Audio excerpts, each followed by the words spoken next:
Hi friends, welcome to our channel. நம்ம சேனலை subscribe பண்ணிக்கோங்க. வாங்க நம்ம காலிஃப்ளவர் ஃப்ரை எப்படி பண்ணுறதுன்னு பார்க்கலாம்.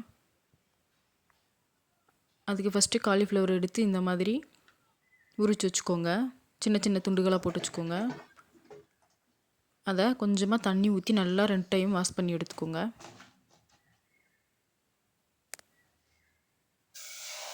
காலிஃப்ளவரை நல்லா சுத்தம் பண்ணிக்கணும். ஏன்னா அதில் பூச்சி புழு ஏதாச்சும் இருக்கும் இல்லையா, அதனால் நம்ம பார்த்து அதை நல்லா வாஷ் பண்ணி எடுத்துக்கணும்.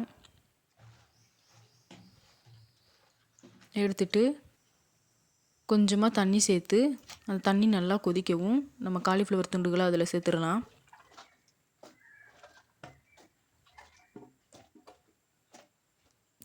ஒரு 2 நிமிஷம் 80% வெந்தால் போதும்.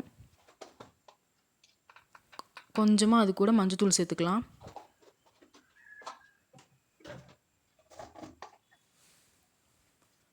காலிஃப்ளவருக்கு தேவையான உப்பு கொஞ்சமாக சேர்த்துக்கோங்க. சேர்த்துட்டு எல்லாத்தையும் நல்லா கலந்து விட்டுருங்க.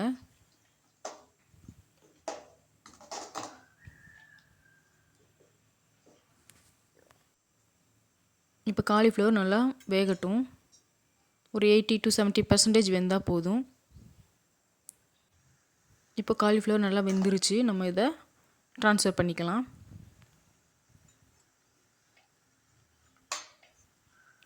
நல்லா கலந்து விட்டுருக்கணும்.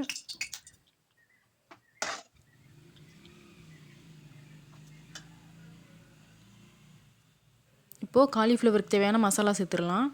நான் கடையில் கிடைக்கும் இல்லையா பஜ்ஜி மசாலா, அதை தான் சேர்த்துருக்கேன்.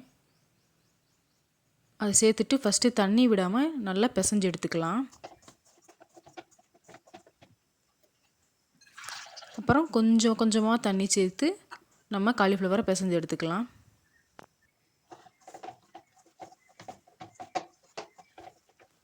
காலிஃப்ளவர் ரொம்ப தண்ணியாக இருந்துச்சுன்னா நமக்கு எண்ணெய் பிடிக்கும்.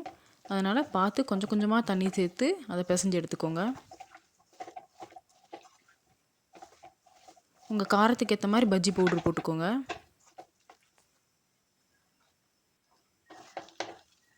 நான் இன்னும் கொஞ்சம் பஜ்ஜி பவுட்ரு போடுறேன்.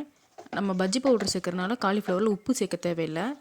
ஏன்னா நம்ம முதலையே கொஞ்சம் உப்பு சேர்த்து வேக வச்சுருக்கோம் இல்லையா, அதனால் பஜ்ஜி பவுட்ருலேயே உப்பு இருக்கும்.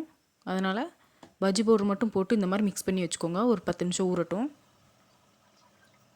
இப்போ ஒரு கடாயில் எண்ணெய் சேர்த்துக்கலாம். எண்ணெய் நல்லா சூடாகவும் காலிஃப்ளவர் துண்டுகளை ஒன்றொன்னா போட்டு பொரித்து எடுத்துக்கலாம். நல்லா காலிஃப்ளவரை ஒரு சைடு வேகவும் இன்னொரு சைடு திருப்பி விடுங்க. எல்லா காலிஃப்ளவரையும் நல்லா எல்லா பக்கமும் திருப்பி நல்லா வேக வைக்கணும். இது ரொம்ப நேரம் வேகணும்னு அவசியம் இல்லை. ஏன்னா நம்ம ஃபஸ்ட்டே கொஞ்சம் நேரம் வேக வச்சுருக்கோம் இல்லையா காலிஃப்ளவரை, அதனால் இது கொஞ்சம் நேரம் அந்த பஜ்ஜி மாவு வேகிற அளவுக்கு வெந்தால் போதும். ஒரு 2லேருந்து 3 நிமிஷம் வேக விட்டுட்டு காலிஃப்ளவரை நம்ம எடுத்துக்கலாம்.